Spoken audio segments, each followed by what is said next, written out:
65세에 퇴직했는데 연금은 68세부터 나온대요.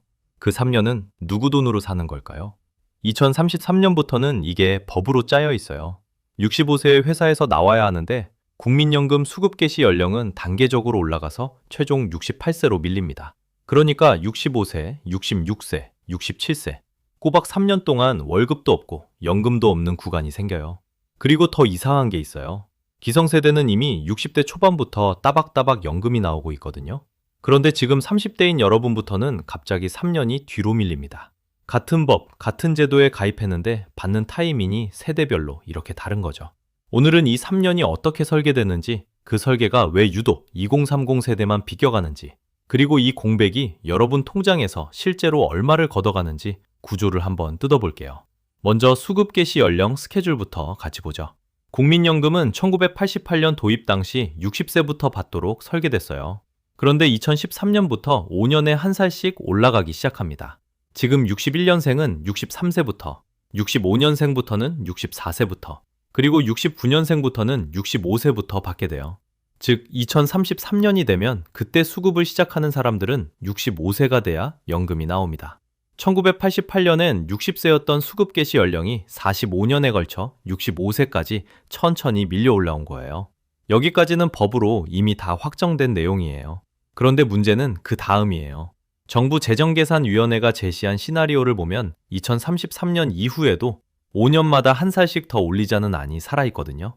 2038년엔 66세, 2043년엔 67세, 2048년엔 68세. 법제화된 건 아니지만 연금 고갈 시점을 미루려면 이 방향으로 갈 수밖에 없다는 게 정부안 내부 시나리오예요. 개혁 전에는 2056년이었던 고갈 시점이 이번 보험료율 인상으로 2064년까지 8년 늘어났어요. 그런데 이걸 2071년까지 더 미루려면 수급 개시 연령을 한 번 더 손댈 수밖에 없다는 게 정부안의 공공연한 전제거든요. 이 시나리오가 현실이 되면 지금 30대인 분들은 67세에서 68세가 돼야 연금을 받게 됩니다. 자, 여기까지는 연금만 본 거고요. 회사 쪽 이야기도 들어가야죠. 지금 법정 정년이 몇 살인지 아세요? 60세예요. 2016년부터 시행된 고령자 고용법에서 정해놓은 숫자입니다. 그런데 정부는 지금 이 법정 정년을 65세까지 단계적으로 끌어올리겠다고 공식화한 상태거든요. 이미 2025년부터 논의가 본격화됐고 공기업부터 시범 적용 얘기가 나오고 있어요. 그러니까 그림이 이렇게 겹칩니다. 법정 정년은 65세까지 올라가고 연금 수급 개시는 68세까지 밀린다. 회사 문이 닫히는 시점과 연금 창구가 열리는 시점 사이에 정확히 3년짜리 블랙홀이 생기는 거죠. 월급도 없고 연금도 없는 구간. 저는 이걸 설계된 3년 공백이라고 부를게요. 왜냐하면 이게 우연히 생긴 게 아니거든요. 양쪽 숫자가 위아래로 천천히 움직이면서 만들어낸 설계된 공백이에요. 더 웃긴 건 이거예요. 한국 직장인이 주된 일자리에서 실제로 밀려나는 나이가 49.4세입니다. 통계청 자료예요. 법정 정년이 60세든 65세든 대부분 50세 언저리에 자기 커리어 회사에서 나오게 돼요.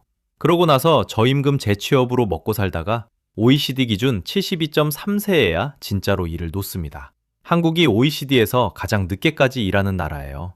OECD 평균은 남성 65.4세, 여성 63.7세인데 한국은 거의 8년이나 더 일해요. 그러니까 3년 공백은 숫자상의 얘기고 실제 체감 공백은 훨씬 더 길다는 거죠. 50세의 커리어 회사에서 나와서 15년을 불안정한 일자리로 연명하고 드디어 65세에 완전히 은퇴했는데 거기서부터 또 3년을 기다려야 연금이 통장에 꽂히기 시작한다는 얘기예요. 그럼 이 3년 동안 도대체 얼마가 사라지는 걸까요? 숫자를 한번 때려봅시다. 2024년 국민연금 월평균 수령액이 얼마냐? 66만 9천 원이에요. 편의상 67만 원이라고 하겠습니다. 67만 원에 36개월을 곱하면 약 2,410만 원이 나옵니다. 이게 평균적으로 받는 사람 기준으로 3년 공백 동안 증발하는 돈이에요. 그런데 이건 평균이고요. 20년 이상 성실히 납부한 사람 기준으로는 월 수령액이 108만 원쯤 됩니다. 108만 원 곱하기 36개월 계산해보면 약 3,890만 원이에요. 거의 4천만 원이 3년간 공중분해되는 거죠. 실제로 월 100만 원 이상 받는 사람은 전체 수급자 중 13.55%밖에 안 돼요. 오히려 20만 원에서 40만 원 사이를 받는 사람이 39.68%로 가장 많아요. 그러니까 장기 가입자일수록 공백 비용도 커지는데 정작 그런 사람이 많지도 않다는 거죠. 이건 안 받는 게 아닙니다. 나중에 받는다도 아니에요. 해당 시점에 안 받은 돈은 나중에도 안 나와요. 그 3년치는 영영 사라지는 거예요.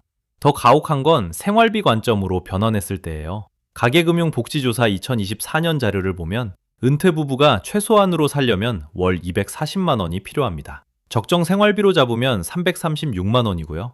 그런데 국가가 주는 건 이 3년 동안 0원이에요. 최소 생활비 기준으로만 계산해도 8,640만 원이 부부 주머니에서 그냥 빠져나가야 하는 구조예요. 1억에 육박하는 돈을 3년 동안 혼자 감당해야 한다는 얘기입니다. 2,410만 원을 다른 식으로 환산해 볼까요? 2026년 기준 최저시급이 1만 320원입니다. 2,410만 원을 이걸로 나누면 대략 2,340시간이에요. 주 40시간 풀타임으로 일하면 약 58주. 그러니까 1년 1개월을 꼬박 최저시급으로 일해야 메워지는 금액입니다.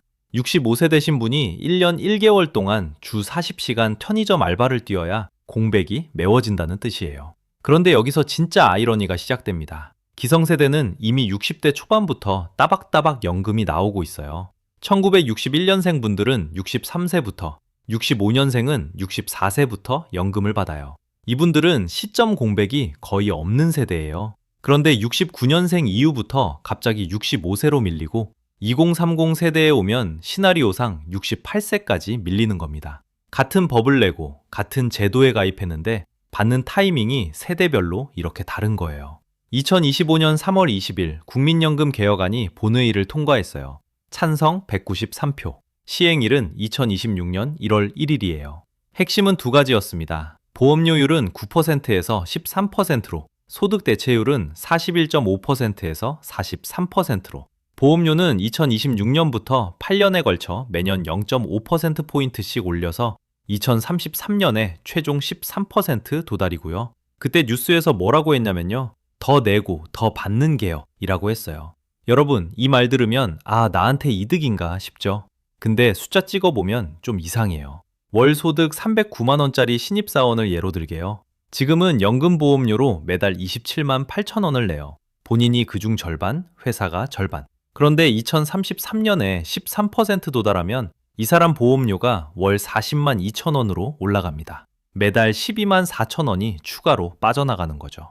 연간으로 치면 약 150만 원이에요. 이 신입사원이 평생 더 내는 돈이 얼마냐면요. 국민연금공단 공식 심의로는 5,400만 원. 그 대신 연금도 2,200만 원 더 받을 수 있다는 게 공단 설명이에요. 이준석 대표는 사회초년생 기준 생애 부담이 최대 5천만 원에 달한다고 주장했고 이게 정부 수치와 큰 차이 없이 맞아떨어져요. 자, 여기서 계산기 한번 같이 두드려보죠. 더 낸 돈이 5,400만 원, 더 받는 돈이 2,200만 원.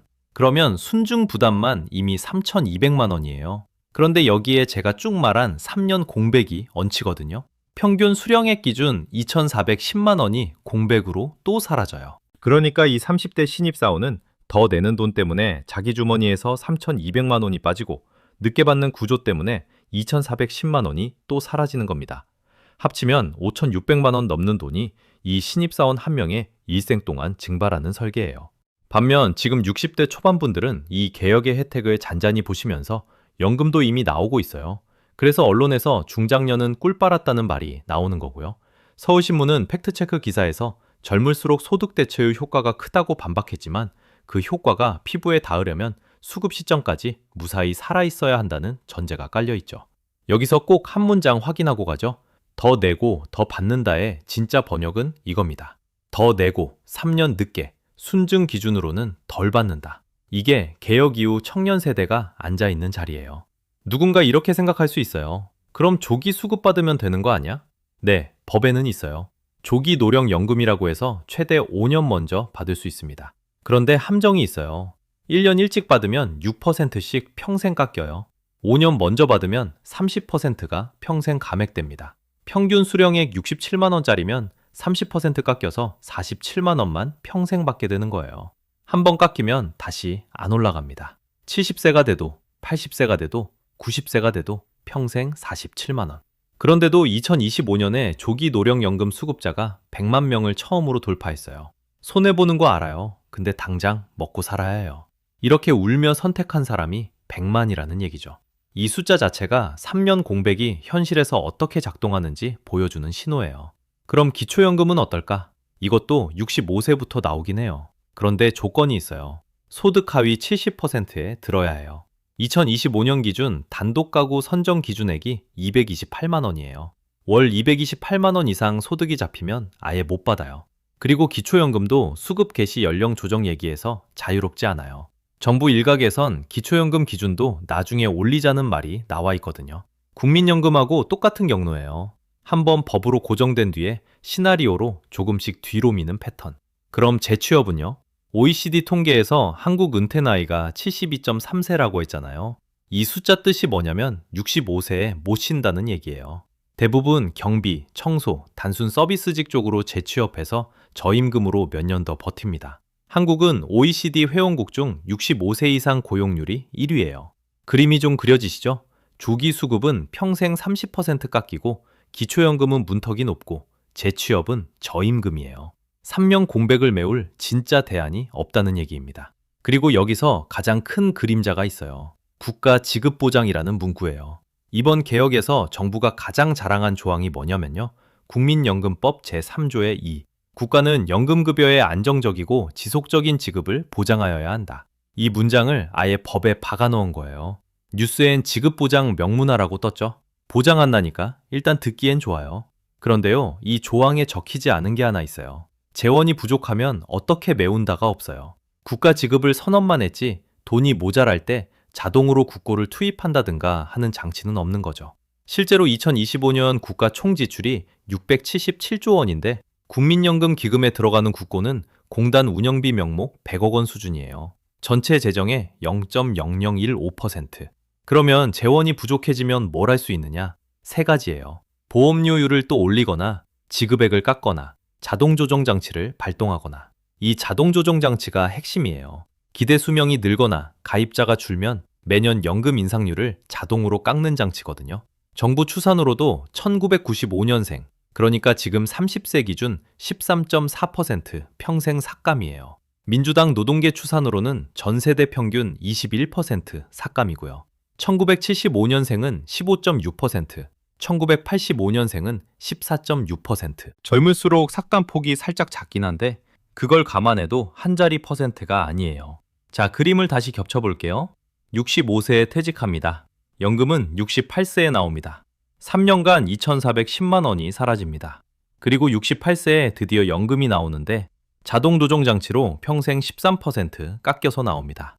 거기다 보험료는 이미 13%낸 상태고요. 국가가 보장한다는 문장은 법에 적혔고 얼마를 언제 보장한다는 문장은 안 적힌 거예요.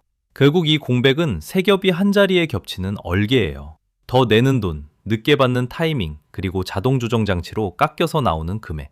이 세 겹이 동시에 포개지는 자리가 바로 2030 세대의 좌석인 거죠. 2033년에 65세가 되는 사람이 1968년생이에요. 그분들이 지금 58세 전후, 당장 코앞이에요. 2030 세대의 시간으로 옮기면 이 3년 공백은 딱 내 얘기가 됩니다. 여러분은 이 3년 어떻게 버티실 건가요? 조기 수급으로 평생 30% 깎으실 건가요? 주 40시간 최저시급으로 1년 넘게 메우실 건가요? 아니면 개인연금을 지금부터 부지런히 쌓으실 건가요? 한 가지 확실한 건 있어요. 이 3년은 개인이 잘못 준비해서 생긴 공백이 아니라는 것. 법과 시나리오가 위아래로 천천히 움직이면서 만든 설계된 공백이라는 것. 그래서 이건 개인의 재테크 문제가 아니라 시스템의 설계 문제예요. 개인연금 부지런히 쌓고 개인이 더 오래 일하고 개인이 덜 쓰는 걸로 해결될 규모의 공백이 아니라는 거죠. 이런 이야기가 공문장에서 세대 자산 문제로 제대로 다뤄져야 그제서야 법과 시나리오가 조금이라도 움직입니다. 오늘 영상은 여기까지예요. 재밌으셨다면 구독, 좋아요 부탁드리고요. 다음 영상에서 또 재밌는 이야기로 찾아올게요.